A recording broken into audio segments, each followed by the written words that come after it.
اور میں جس نے اس عمر میں ساری دنیا دیکھ لیا ہے، اسپیکر صاحب میں آپ کو بتاؤں مجھے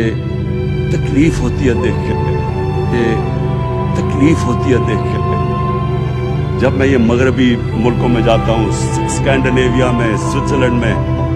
آپ وہاں کے اخلاقی سٹینڈرڈز دیکھیں، ان کی مورل سٹینڈنگز دیکھیں، شرم آئے گی آپ کو کہ جو ہمارے ملک میں ہو رہا ہے۔ اور یہ جو سینٹ کا الیکشن ہوا ہے، آپ کو افسوس ہوگا کہ ہم وہ کس کی امت ہیں، ہم کس کی امت ہیں، کس کے نام پہ پاکستان کا مطلب کیا، لا الہ الا اللہ، اس پہ یہ ہمارا ملک بنا تھا۔ اور آج دیکھیں ایک کرپٹ آدمی، دنیا میں ثابت کیا ہوا کرپٹ آدمی آصف زرداری، دنیا میں اس کے اوپر لکھا ہوا کہ مسٹر 10% مضمون لکھے ہوئے ہیں، فلمیں بنی ہوئی ہیں اس کے اوپر،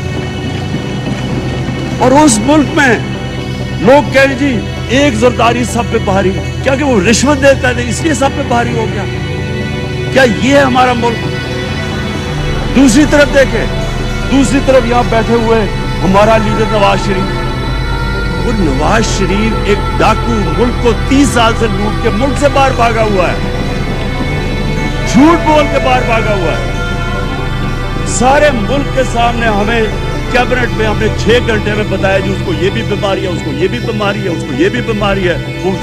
وہ جہاز پہ بھی نہ چڑھ سکے، وہ شاید مر جائے گا۔ شیرین کے آنسو آ گئے کیبنٹ میں، اور شیرین کے آنسو آنے آسان کام نہیں ہے اسپیکر صاحب۔ وہاں جیسے وہ جہاز پہ چڑھا، جیسے وہاں گیا، وہ ایک دم بھی تبدیل، اور آج وہاں جا کے تقریریں کر رہا ہے، وہاں بیٹھ کے اسکیمیں کر رہا ہے، وہاں بیٹھ کے پلاننگ کر کے جی اسے اتنا پیسہ دو، ادھر پیسہ کھلاؤ۔ ساری ان کی ایک کوشش ہے، جب سے ہم 2.5 سال سے حکومت آئی ہے، یہ سارے بڑے بڑے ڈاکو اکٹھے ہو کے یہ سمجھ رہے ہیں